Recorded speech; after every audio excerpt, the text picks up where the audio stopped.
que a gente pode trazer hoje? Né? A proposta era a gente olhar o que acontece quando com as crianças quando a mãe não está disponível, né? Então dentro desse contexto, uma das coisas que a gente Oi, Ivan, bem-vinda. Uma das coisas que a gente mais ouve dentro das constelações familiares, que o Bert traz muito, é sobre o movimento interrompido à mãe. E o que é esse movimento interrompido à mãe? É porque em algum momento, de repente, essa mãe precisa deixar a criança sozinha ou precisou deixar essa criança sozinha e essa criança vai levar isso para a vida como um trauma.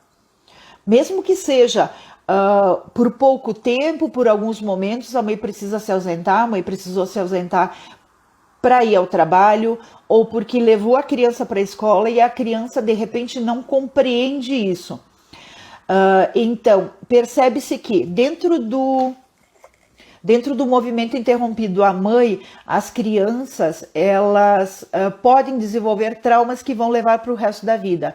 Por mais absurdo que isso possa parecer e pequeno que a gente possa imaginar que isso seja, né, para a mãe, mas a criança desenvolvendo, acreditando que foi abandonada pela mãe naquele momento, ela pode, durante o restante da sua vida, ficar bloqueada para que ela tenha força de conseguir na vida recursos próprios para depois ir para as outras relações, e especialmente com o parceiro. Por exemplo, ela não espera mais que a mãe, ela não desenvolve recursos próprios para ir para as coisas, ela fica esperando que tudo chegue para si na forma mais fácil possível. Então ela pode ficar ressentida nos relacionamentos, ela pode ter insucesso no trabalho. Mas quando realmente a mãe fica indisponível em questões de enredamentos sistêmicos, em questões de problemas de saúde, em questões de conflitos relacionais dela com o pai, ou às vezes as mães têm trabalhos excessivos. Então, as mães, muitas vezes nós percebemos que essas mães não estão disponíveis para essas crianças. Por quê? Lá dentro do enredamento sistêmico, o que acontece com essa mãe? Essa mãe perdeu lá sua mãe, essa mãe perdeu um irmão, perdeu uma outra criança também, e ela nutre um luto que ela não consegue passar. Então, às vezes nós percebemos que essa mãe não consegue estar disponível para amar de forma saudável essa criança, né? Essa criança que está aí.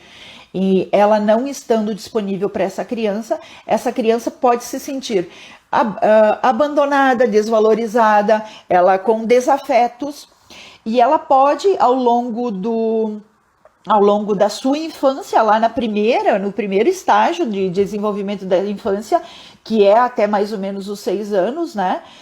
Todas as situações que acontecem com a infância, com a criança, no primeiro estágio de desenvolvimento dela, vai caracterizar ela para o resto da vida, né? Ali tem a formação do caráter e da personalidade dessa criança que vai levar lá para a vida adulta. Então, o que acontece? Quando eu me sinto traumatizada, quando eu estou com algumas situações que eu não estou dando conta principalmente no primeiro estágio de desenvolvimento da criança, ela vai tentar achar recursos para poder dar conta, né? Como a relação dela com a mãe ainda é muito simbiótica, às vezes ela não consegue por si só arrumar recursos saudáveis. Então, os recursos que ela pode arrumar são: ela poderá ter couraças, ela poderá apresentar couraças, que as couraças são o quê?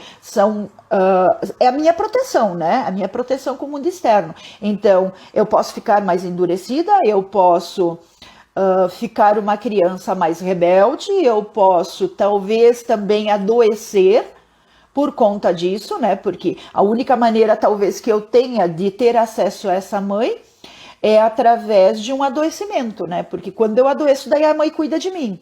senão a mãe não cuida de mim. Então, é uma criança que aprende lá na primeira fase do seu desenvolvimento infantil que adoecer eu tenho a minha mãe por perto. E aí a criança vai desenvolver, de repente, muitas patologias, muitas doenças, não só doenças simples de serem cuidadas, né, mas doenças até, de repente, um pouco mais sérias, porque assim ela consegue ter a mãe por perto, né? Crianças que desenvolvem, crianças mais hiperativas, crianças com problemas comportamentais, talvez é o único recurso que elas encontrem de poder ter a atenção da mãe. Mesmo que seja dessa forma mais difícil, né? Onde a mãe às vezes só consegue bater na criança, ainda talvez seja o único contato que ela consiga ter com a mãe, seja através dessa forma de manter o contato, né? Que seria através de uma violência, através da mãe batendo na criança, ela vai compreender que a minha mãe chega para mim nesse momento, então é assim que eu vou estar. Também existem as crianças que se apresentam extremamente dóceis, e isso é difícil porque ao longo da vida a gente sabe que a gente precisa também apresentar outras formas de recurso para poder se confrontar com as situações de dificuldade que a gente se depara no dia a dia. Então, a criança que só consegue acesso à mãe quando ela é extremamente boazinha, né, vai ter dificuldade de se relacionar lá na vida adulta com as pessoas que lhe apresentem algumas situações onde ela não saiba lidar com esses conflitos, né? Então, todo o excesso, ele normalmente é ruim, porque se eu dou demais para essa criança, se eu não permito que ela em algum momento possa se frustrar, também não é bom, porque essa criança também vai ter dificuldade de conseguir criar seus próprios recursos para na vida adulta dar conta das demandas que surgirem. E uma criança extremamente frustrada também é um adulto que também vai ter uma série de problemas, uma série de conflitos, né? Então, no primeiro estágio de desenvolvimento da criança, nós temos aí a formação do caráter, da personalidade dela, e tudo que ela aprende lá em casa, tudo que ela aprende como modelo e padrão que vem lá do seu sistema familiar, lá dos seus pais, ela vai levar para a vida dela achando que isso é o correto. E é por isso que a gente vê lá muitas vezes, né? Eu atendo muitas clientes que chegam e dizem assim, tá, mas eu gostaria muito que a minha mãe viesse fazer constelação familiar. E às vezes eu pergunto para ela, né, que idade tem sua mãe? Ela diz, minha mãe já tem uns 70 e poucos anos, né? Digo, você acredita que com 70 e poucos anos a sua mãe consiga mudar um padrão e uma caracterização que ela vem de tantos anos, considerando que aquele formato, aquele modelo estava certo? E daí ela olha para mim e diz, eu acredito que não. Eu disse, não, então é mais fácil você compreender a sua mãe, você olhar para a história familiar da sua mãe e ver que ela também lá na infância não teve uma infância tão saudável, que ela precisou usar desses recursos na sua educação também, né? Porque foi aquilo que ela aprendeu que era certo. E agora, então, ao longo desses 70 anos, dentro desse formato, se ela chegou aos 70 anos, para ela deu certo. Mesmo que não tenha sido o melhor, mesmo que não tenha sido aquilo que a gente considere que seja o melhor padrão, a melhor forma de educar, né? De viver uma vida de repente mais complicada, com mais conflitos, mas ainda assim, se chegou aos 70 anos, é porque deu certo, tá viva com 70 anos, né? Então, quem vai dizer que para aquela mulher não deu certo? Mesmo que com traumas, mesmo que com doenças, ela vai dizer, eu tô aqui com 70 anos, para mim funcionou, então tem que funcionar para os meus filhos igual. E é muito comum que ela vá repetir o padrão lá dos pais dela, né? A gente percebe que também nas questões de relacionamento, quando a gente vem de padrão familiar, onde a gente vê no casal, um casal com um relacionar muito difícil, o que acontece, né? É bem comum que aquilo que Freud já trazia de complexo de Édipo e complexo de Electra, né? Aconteça, né? A menina vai buscar um padrão muito parecido com o seu pai, para honrar o padrão familiar, porque foi aquilo que ela aprendeu lá desde a infância que era o correto. E o menino muito comumente vai buscar um referencial que seria a sua mãe para se relacionar, né? A gente vê muito isso também na Lei Maria da Penha, onde as mulheres permanecem na violência familiar, apesar de ter experienciado isso na infância, né? E elas acabam buscando nos seus relacionamentos padrões iguais ao sistema familiar e não conseguem se livrar disso, né? Elas não conseguem encerrar esse relacionamento doentio e tóxico em busca de um relacionamento mais sadio, porque na realidade o que a característica dela, o que lhe caracterizou lá na primeira infância, especialmente na primeira infância, foi exatamente esse padrão de relacionamento que ela via lá nos pais. Então, por mais que isso tenha sido traumático, por mais que isso tenha sido eventos que deixaram essa criança com marcas, né? Ainda assim, a tendência é que ela venha buscar relacionamentos semelhantes aos relacionamentos lá dos pais, certo? Então, mãe não disponível, né? Mais comum lá para quem entrou agora, Cris, bem-vinda, que bom te ver, Cris. Estou morrendo de saudades de vocês aí da formação 2020, 2021. Então, para quem entrou agora, né, o que é mais comum a gente ver com mães que não, quando as mães não estão disponíveis? Enredamentos sistêmicos. Vamos lá que a Raquel está colocando aqui. Quando minha mãe não me vê, por exemplo. Exemplo, se ela liga no irmão que não veio e o pai também não sabe da sua existência. E sim, pode ser, Raquel, porque a gente vê nas constelações familiares, porque as constelações familiares, apesar de muitas pessoas falarem o quanto tem de ciência envolvida, ainda existe dentro da fenomenologia, existe também a questão anímica, né? Então nós vemos nos trabalhos de constelações que essas mães, elas não processaram, não integraram esse luto. Então parece que uma parte da alma delas ficou enlutada, tem aí uma marca. E muito comumente, o que acontece numa mãe na segunda gestação, lá com a segunda criança? Ou ela não consegue dar amor suficiente para essa criança, porque a alma dela é como se sentisse que estaria traindo a primeira criança, que não conseguiu receber amor, né? Porque não veio. Ou então um amor em excesso para suprir aquilo que não conseguiu dar. Então, das duas formas, a criança de alguma forma pode ficar num movimento meio complicado, né? Porque o excesso de zelo pode fazer com que essa criança fique mais engessada, fique uma criança mais muito bem cuidada, uma criança que de repente na vida não vai conseguir recursos próprios para poder lidar com situações de conflito, né? E uma criança que não é olhada porque a mãe não está disponível, porque a alma da mãe lá sente que é uma traição dar tanto amor para essa criança, sendo que o primeiro não veio, eu não pude dar amor para o primeiro. Também é uma criança que vai ter muitos conflitos aí, né? De que a mãe não olhou para ela, de que a mãe...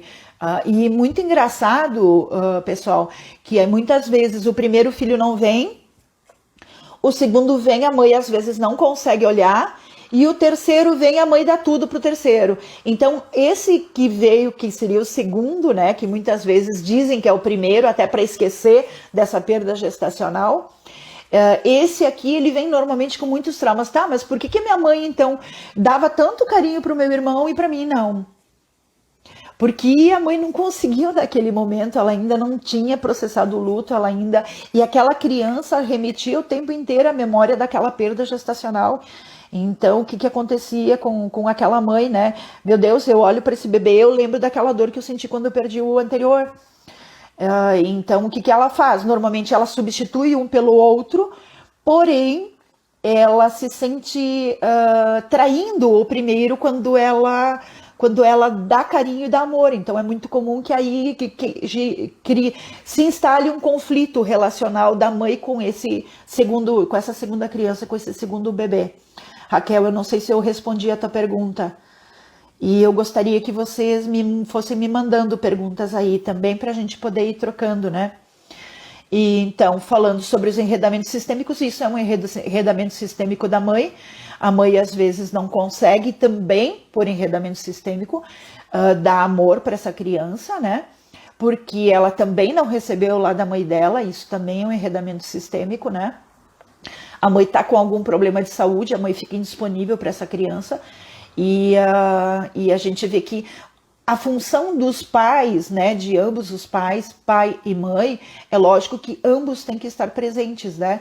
Mas existe uma diferenciação daquilo que a criança, dessa ligação, desse laço afetivo que a criança tem com a mãe em relação do que ela tem com o pai, né? Nós vemos, como o próprio Bert diz, né, nós vemos que as famílias funcionam muito melhor quando o pai cuida das questões relacionadas da casa que envolvem o trabalho, o dinheiro, a segurança, e a mãe cuida da parte que envolve o bem-estar, o aconchego, o lar, né? É sabido que hoje em dia a gente vem dentro de uma sociedade e dentro de movimentos em que a mulher tem tentado tomar espaços muitas vezes além daquilo que dá conta, né? Porque dentro dos movimentos feministas a gente vê que essas mulheres, elas estão crescendo e crescendo muito, né?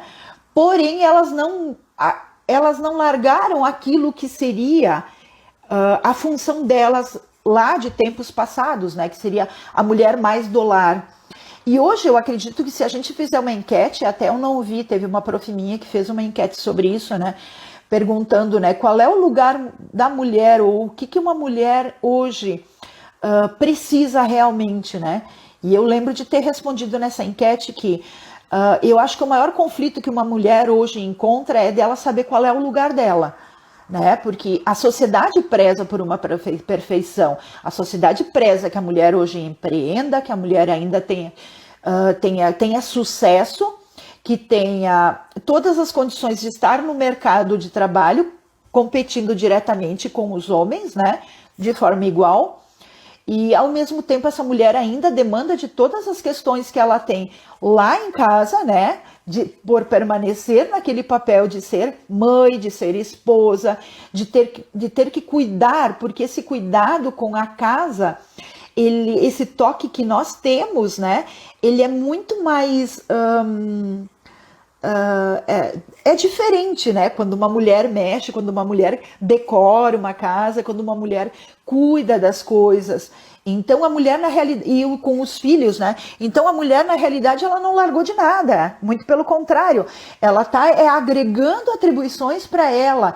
E aí a pouco ela pergunta, tá, mas onde é que é meu lugar aqui? Se eu estou me sendo bem sucedida no trabalho, eu tô falhando em alguma coisa lá com os meus filhos, tô falhando em alguma coisa na minha relação conjugal, tô falhando em algum momento porque eu não dou conta, é muita coisa para mim. É muita coisa para mim. Então sai do lugar, né? Fica fora do lugar. Eu acredito que se hoje nós perguntássemos e fizéssemos essa enquete, né, de que realmente o quanto, isso mesmo, a essência da mulher, o quanto uma mulher, o que uma mulher realmente desejaria, e isso a gente encontra muita referência nos livros do Bert, ele fala isso e muitas vezes é muito mal interpretado, né?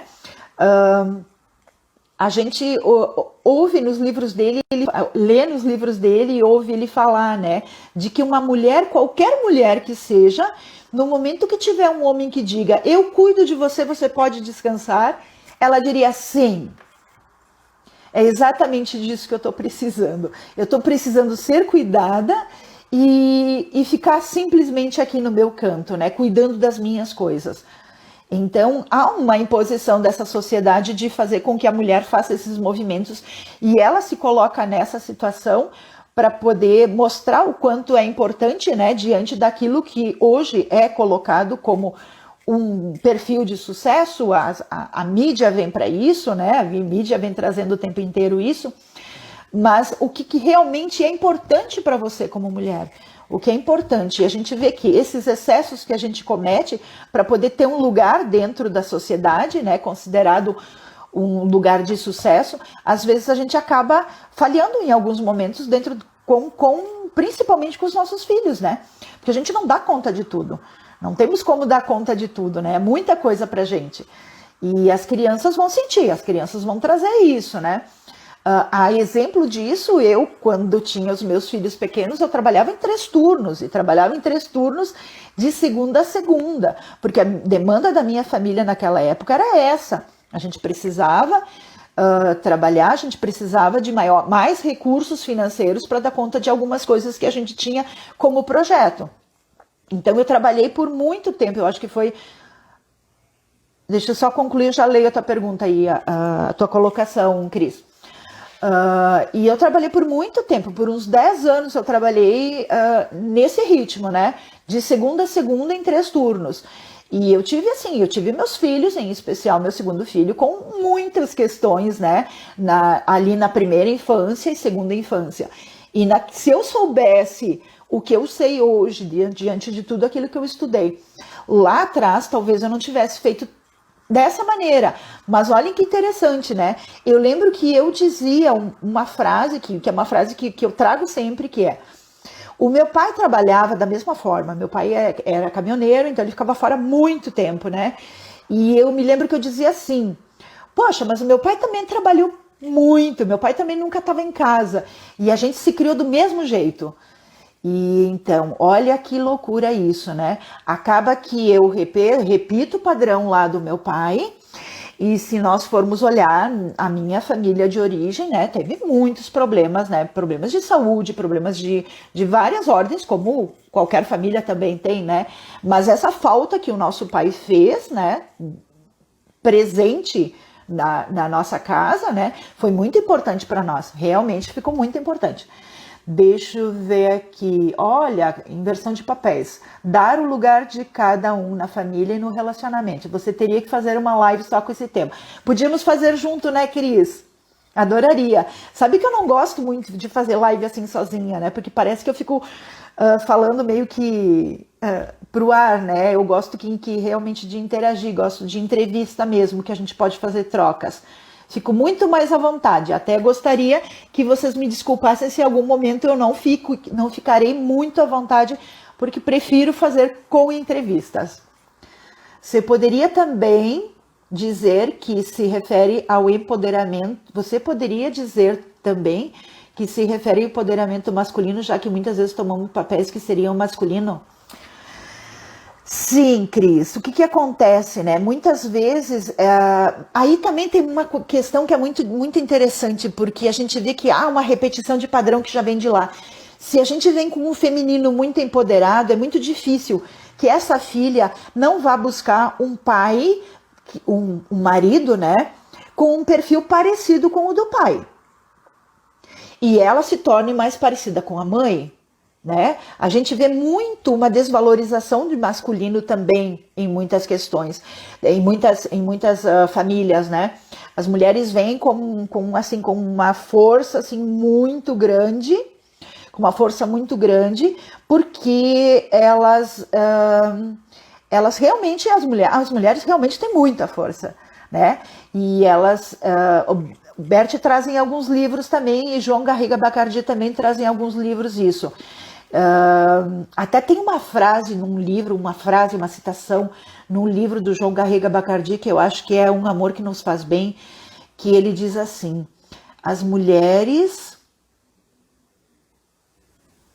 são melhores que os homens.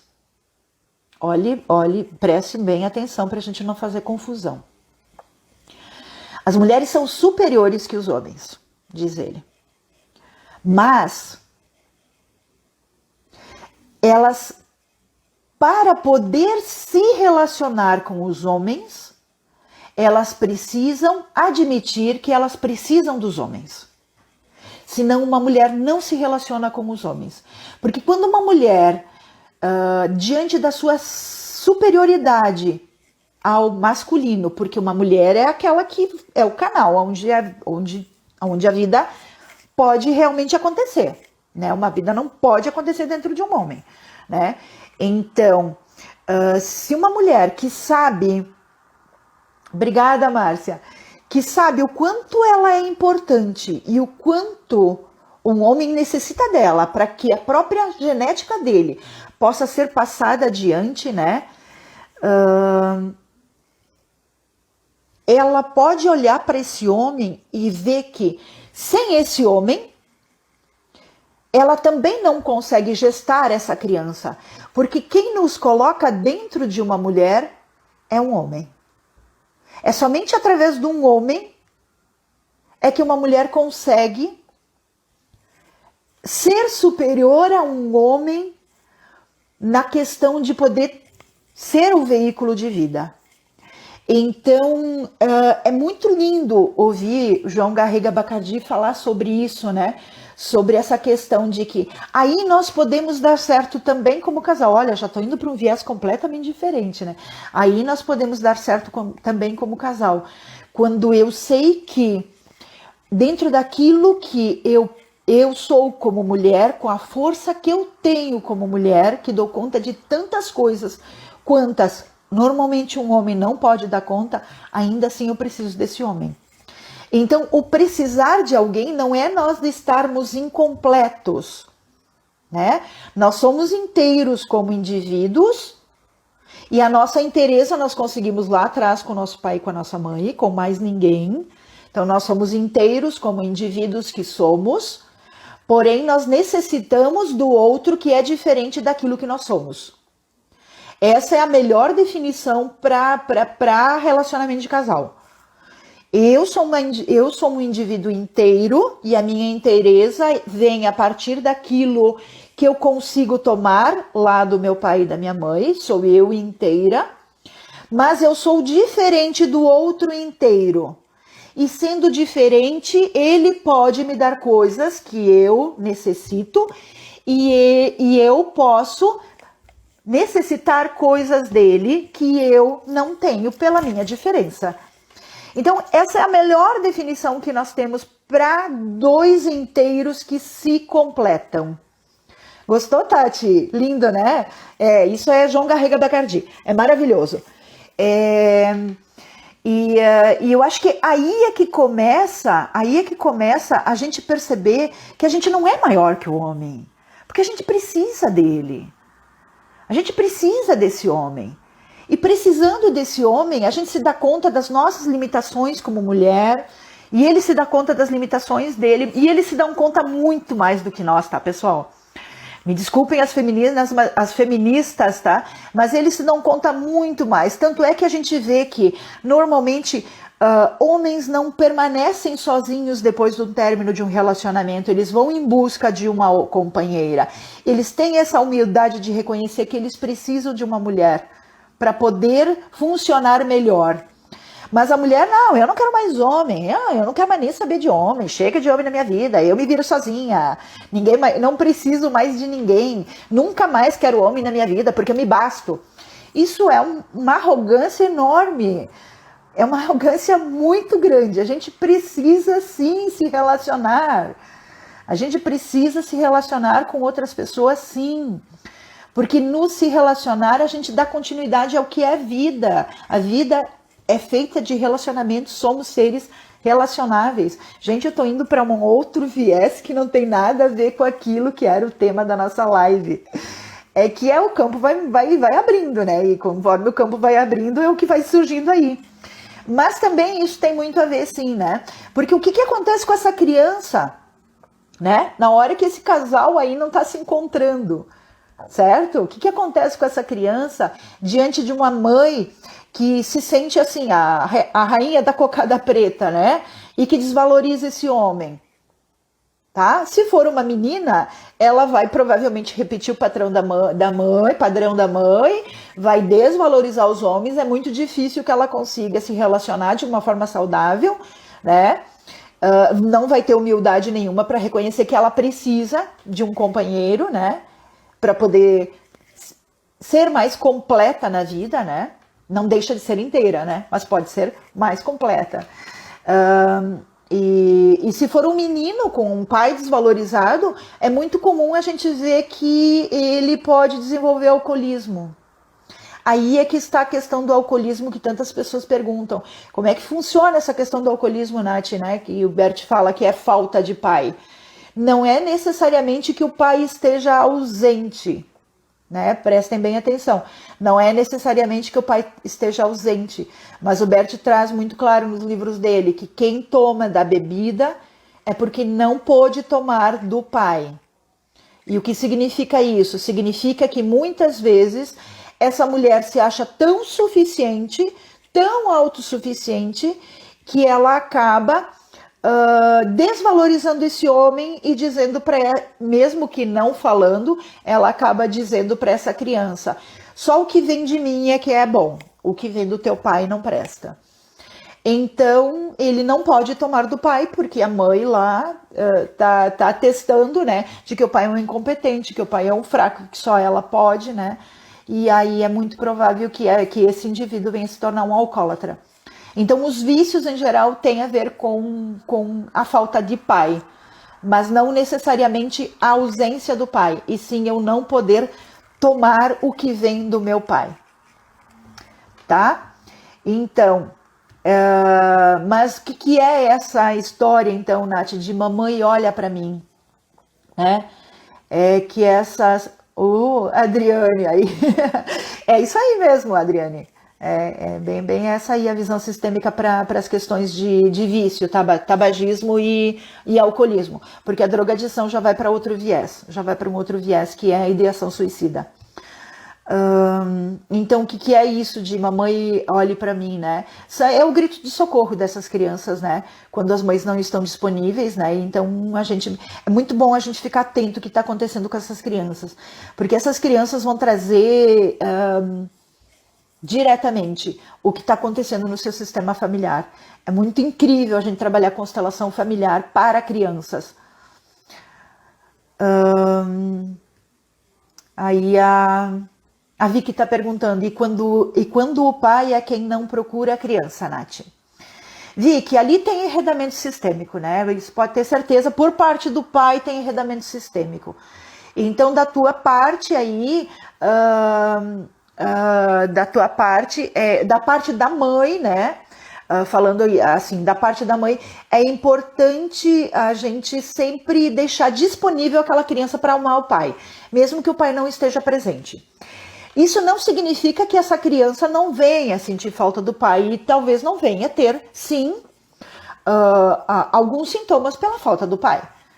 Mas ainda assim ela pode sentir o pai. E se a mãe libera essa criança para amar o pai, mesmo que o pai não esteja presente, mesmo que o pai seja mais ausente, tá, Vicky? Essa criança, ela não vai ficar com culpa, assim, entendeu?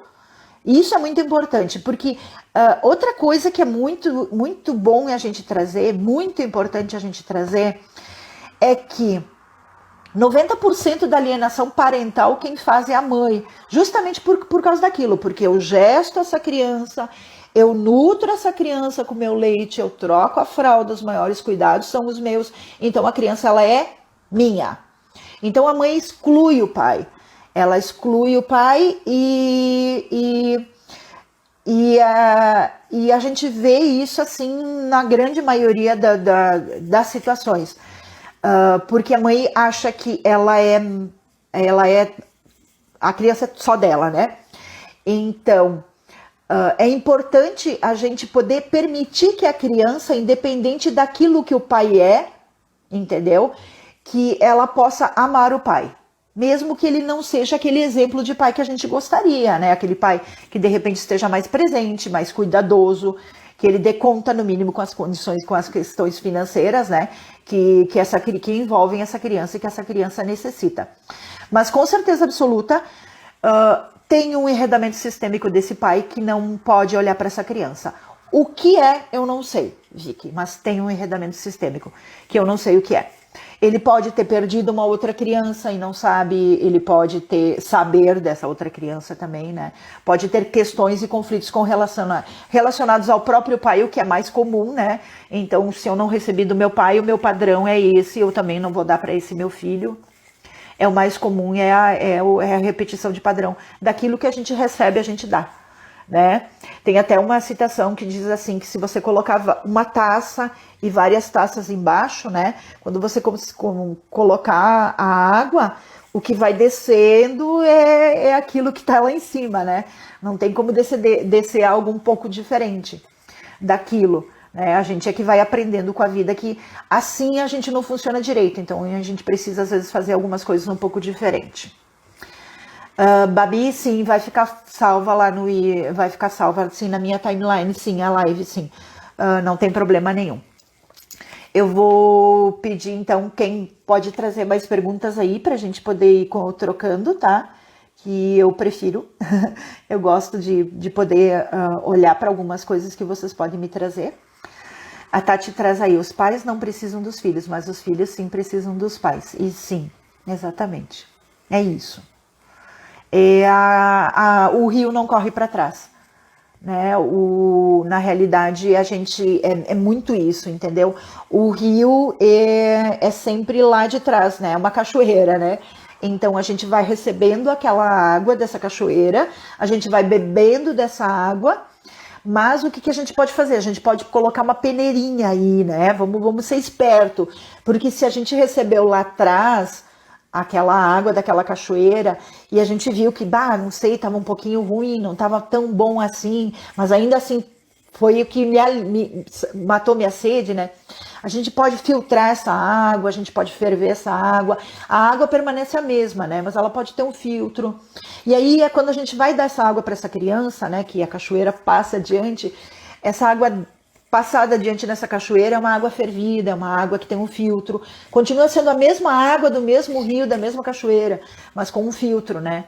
Então, acho que a gente pode ser um pouquinho esperto, né? De não querer que a água desça sempre igual, né? Poxa, mas tomei essa água, peguei, me deu uma virose. Tá, então tá, vou passar adiante isso. Não, vamos filtrar. Vamos tentar filtrar. E sim, os pais não precisam, assim, efetivamente, dentro da filosofia da constelação familiar, os pais não precisam dos filhos, os filhos precisam dos pais. E é por isso que a gente vê tanto movimento de adoecimento e morte desses filhos para com seus pais. Por quê? Porque os pais são grandes, então eles por si só sobrevivem. Os filhos não. Os filhos necessitam para a sua sobrevivência dos pais. E porque recebem a vida de seus pais, é que eles acham que em algum momento eles até podem devolver a vida. Então a gente vê muitos movimentos de morte dos filhos tentando salvar seus pais. Filhos adoecendo no lugar dos pais. Filhos adoecendo para salvar o casal. Então nas constelações familiares é muito lindo a gente fazer uma constelação para crianças, né? Eu não constelo crianças, eu constelo o sistema familiar. Porque a gente vê que a criança, ela nasce boa, ela nasce perfeita. Então, o que acontece, né? O sistema familiar é que está adoecido e a criança vai tentar equilibrar isso, a criança vai tentar salvar o sistema familiar, a criança vai tentar salvar os pais, o casal, a criança vai tentar salvar a mãe do movimento de morte, a criança vai tentar usar de todos os seus recursos possíveis para tentar reequilibrar esse sistema para que o sistema fique saudável, mesmo que isso lhe custe a própria vida. Vamos ver lá quem perguntou alguma coisa. A Vicky, sim, e se for ver o que tu falou, o pai dele era alcoólatra. Ou seja, não recebeu do pai também e então foi indo. E isso aí, Vicky. É isso aí. É a água lá da cachoeira, né? Não tem como. Então, hoje nós temos condições com tudo que a gente vê, com tudo que a gente tem à disposição de material para estudo, de material para a gente ler e poder se tornar um ser humano um pouquinho melhor, que é isso que eu acabei de dizer, né? Poxa, vamos filtrar isso, vamos botar uma peneirinha nessa água, vamos ferver essa água para não passar adiante. Essa água a gente vai passar adiante, mas não precisa ser inteira dessa maneira. Vamos construir algo de melhor. A gente tem uma obrigação com tudo isso que a mídia tem hoje, com tudo isso que a internet disponibiliza para nós hoje, acerca de nos relacionar de forma mais saudável, seja no âmbito familiar ou mesmo ou mesmo nas nossas relações sociais, né? Então, acho que a gente tem a obrigação de estar aqui hoje nessa experiência, poder olhar para o outro e poder manter um pouquinho relações mais saudáveis. Vamos ver aí. Deixa eu ver quem mais que falou aqui, tá, sobre o pai alcoólatra. São enroscos, com certeza tem mais coisa aí, inclusive do meu lado, mas amei a informação sobre liberar os filhos exatamente aí. Vicky, libera para amar, porque a gente vê lá nas crianças adotadas ainda, né, que também quando a mãe afetiva se julga superior que a mãe que os pais biológicos, quando os pais afetivos se julgam superiores que os pais biológicos, né, que em algum momento essa adoção vai dar errado, porque eles precisam amar, porque se eu sou metade meu pai e metade minha mãe, eu não tendo acesso a uma parte de qualquer um deles, eu não posso me amar. Então aí eu vou desenvolver talvez uma depressão. E depressão não é tristeza, depressão isso é depressão, né? Depressão é buraco, tá? E buraco é falta um dos pais. Eu não consigo integrar um dos pais em mim, não consigo amar um dos pais. E isso é depressão, tá? A depressão não é tristeza, não. Depressão não é luto, são coisas completamente diferentes, tá? O luto é uma coisa, tristeza é outra, depressão eu não posso estar inteira porque aqui eu não consigo incluir meu pai e minha mãe, tá? Então é importante que a criança ela possa amar o pai da maneira como ele é.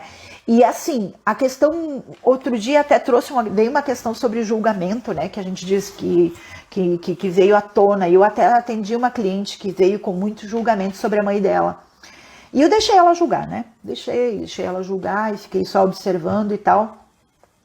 E aí eu comecei a montar a árvore dela lá no genissociograma, né, e aí eu comecei a explicar para ela algumas coisas sobre a mãe dela, mostrar para ela algumas coisas para a mãe dela, que ela, conhecendo a mãe, tanto tempo, muito mais que eu, que não conheço a mãe dela, né, percebi acerca da mãe dela. Daí eu comecei a trazer, olha, você percebe que sua mãe assim não conseguiu, você percebe que sua mãe também teve exclusão lá atrás, você percebe que sua mãe nesse se relacionar com o seu irmão é uma questão de amor e ódio por causa do relacionamento do pai e tal. E foi uma série de coisas que eu trouxe para ela, né? Não conhecendo a mãe, mas a partir da história que ela contou, fazendo uma análise sistêmica, né? E da árvore, né? Dela. Que ela, daqui a pouco, ela parou, ela disse assim, meu Deus, quanto eu julgo minha mãe. Como eu julgo? Eu disse para ela, eu não julgo nem o teu julgamento. Porque na realidade o julgamento ele está a serviço de alguma coisa. E quando eu julgo é porque eu não compreendo. Eu só posso julgar aquilo que eu não compreendo. E eu só posso parar de julgar quando eu compreendo. Então se eu não compreendo, é muito comum que eu julgue, sim. Porque aí vem o meu pessoal aí, longe de uma coisa que eu não consiga compreender.